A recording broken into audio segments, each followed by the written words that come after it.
के साथ स्वीकार करते हैं जनता का निर्णय सर माथे पर।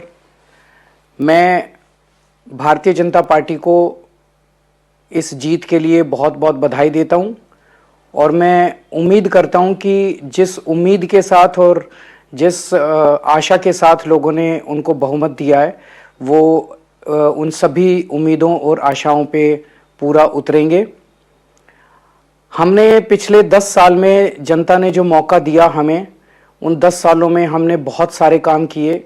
शिक्षा के क्षेत्र में, स्वास्थ्य के क्षेत्र में, पानी के क्षेत्र में, बिजली के क्षेत्र में और भी अलग अलग तरीके से लोगों को राहत पहुंचाने की कोशिश की उनकी ज़िंदगी में, और दिल्ली के इंफ्रास्ट्रक्चर को भी हमने सुधारने की कोशिश की। अब जो जनता ने हमें निर्णय दिया है, हम न केवल एक कंस्ट्रक्टिव ऑपोजिशन का रोल निभाएंगे बल्कि हम समाज सेवा, जनता के सुख दुख में काम आना, व्यक्तिगत तौर पे जिसको भी जो ज़रूरत होगी, हम लोगों के सुख दुख में हमेशा काम आएंगे। क्योंकि हम राजनीति में कोई सत्ता के लिए नहीं आए, हम राजनीति को एक ज़रिया मानते हैं जिसके ज़रिए जनता की सेवा की जा सके, जिसके ज़रिए लोगों के सुख दुख में काम आया जा सके।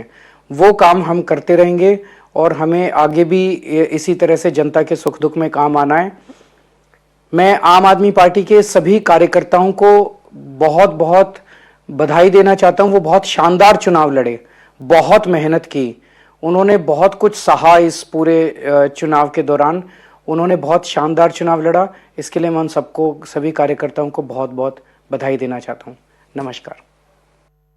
Right, so the convener of the Aam Aadmi Party, Arvind Kejriwal, finally conceding defeat. In fact, also congratulating the Bharatiya Janata Party and all of the Karyakartas of the Aam Aadmi Party for the fiercely fought battle, not just with the BJP, but in fact during the Delhi election. As they say, be humble in victory and gracious in defeat. That is Arvind Kejriwal, in fact, conceding defeat, as we all know that he's lost the New Delhi constituency to Parvesh Verma of the BJP.